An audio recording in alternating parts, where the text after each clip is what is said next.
अवधूत चिंतन श्री गुरुदेव दत्त श्री स्वामी समर्थ जय जय स्वामी समर्थ। आजचा आपला व्हिडिओ बघा। बरेच जणांचे लग्नाचे प्रश्न खूप आहेत, खूप मुलांचे वय झालेले आहेत, 38-40 पर्यंत मुलांचे आज मुलंच राहिलेले आहेत, म्हणजे त्यांचे लग्न होत नाहीत। बरेचसेच प्रयत्न केले स्वामी केंद्रात येऊन बरेचसेच मी ऐकते प्रश्न असते की माझ्या मुलाचं लग्न कधी होणार, माझ्या भावाचं किंवा स्वतः वैयक्तिक मुलगा आहे तो माझं कधी होणार, काही सेवा आहे का। बरेचसेच आम्ही सेवा देतो, पण तुम्ही मनापासून करता की नाही हे माहीत नसतं। कारण कसं असतं, तुम्ही फक्त 4 दिवस ते ॲक्टिव्ह दाखवता आणि नंतर का अविश्वास दाखवता, त्यामुळे कदाचित तुमची ती सेवा वाया आणि व्यर्थ जाते। कारण सेवा लाल कागदावर तुम्हाला दिसतं बरेचशाच, पण त्या बरेचशाच सेवा तुमचं बरंचसंच कार्य करून जातं, तर त्या सेवा तुमच्या हातून घडत नाहीत, म्हणून तुमचं कुठंतरी हा प्रश्न सुटत नाहीये।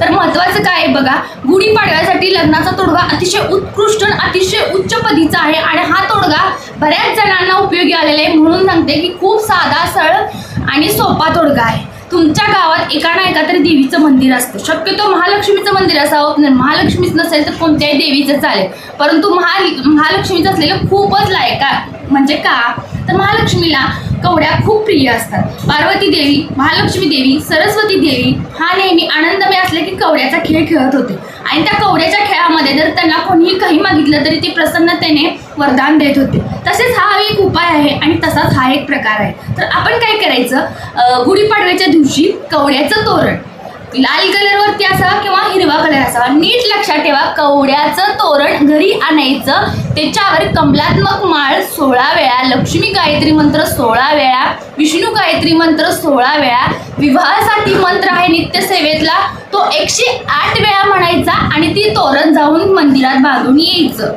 बघा, नीट ऐका, नीट व्यवस्थित उपाय करा, 100% तुमचं लग्न जमते की नाही ते मला सांगा। लाभदायक असणारा हा तोडगा सिद्धमय तोडगा आहे आणि हा जर तुम्ही पॉझिटिव्ह थिंकिंगने कराल तर 100% तुम्हाला रिझल्ट मिळेल। कोणती सेवा, मोजकी सेवा आहे, अगदी 10 मिनिटात ते 16 वेळा मंत्र म्हणून जातात आणि लक्ष्मीच्या देवळात जाऊन नारळ नाही द्यायचा, फक्त तोरण बांधायचं आणि ती तोरण कदाचित तुमच्या नावाने कायमस्वरूपी तिथे बांधले जाईल। म्हणून घेताना थोडंसं चांगलं घ्या। आपण वायफळ खर्च करतो दुसरीकडे, तो जर कुठेतरी काटकसरीने केला तर हे देवीच्या मंदिराला जाणारं दान आहे, कुठलं फालतू खर्च नाही, फालतू व्यर्थ वगैरे काही नाही। देवी मंदिरातच जाणारं कवड्याचं तोरण आहे आणि कवड्याचं तोरण का असावं हेही मी तुम्हाला आधी सांगितलेलं आहे। लक्ष्मी देवी, पार्वती देवी, सरस्वती देवी आनंदमय असली की कवड्यांचा खेळ खेळत असतात आणि कवड्यांच्या खेळामध्ये जर त्यांना कोणतेही आपण सेवाभावे मनोभावे जे काही मागल ते आपल्याला स्वखुशीने देतात, म्हणून त्याचं वरदान घेण्यासाठी आपण एवढ्या सेवा करून देवी मंदिरात एवढं तोरण बांधा। तुम्हाला जर माझे व्हिडिओ आवडत असतील तर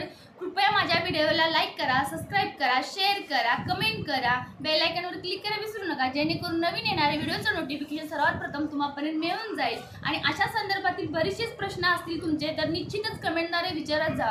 तोडगे आपल्याकडे सिद्धमय तोडगे दिंडोरी प्रणित मार्गातीलच तोडगे आहेत आपले आणि हे तोडगे परमपूज्य गुरुमाऊलींचे आहेत, त्यामुळे आपल्याला ह्या तोडग्याचा प्रचंड लाभ होतो। कारण गुरुमाऊलींनी सिद्ध मंगल केलेले तोडगे अनेक सेवा करून ह्या सांगितलेल्या आणि त्याच्यावर उत्कृष्ट प्रतीचा अभ्यास करून हे तोडगे आपल्यापर्यंत आलेले आहे। केवळ भारतातच नाही आहे तर भारताच्या बाहेरही या तोडग्याचा उपाय करायला लागलेले आहेत। अगदी दुबई, ओमान देशात, अमेरिकेमध्ये, चीनमध्ये बऱ्याच ठिकाणी आपले दिंडोरी प्रणित सेवा मार्गातील सेवेकरी, स्वामी सेवेकरी भरपूर ठिकाणी आजकाल भेटायला लागलेले। तर तुम्हालाही लक्षात आलं असेल की सेवाने कुठली प्रचिती होत नाही आणि कुठले कार्य होते। आपण प्रयत्न तर करतच असतो पण प्रयत्नांना यश येत नाही, त्यामुळे हा कुठेतरी छोटासा तोडगा करून अनुभव सांगा।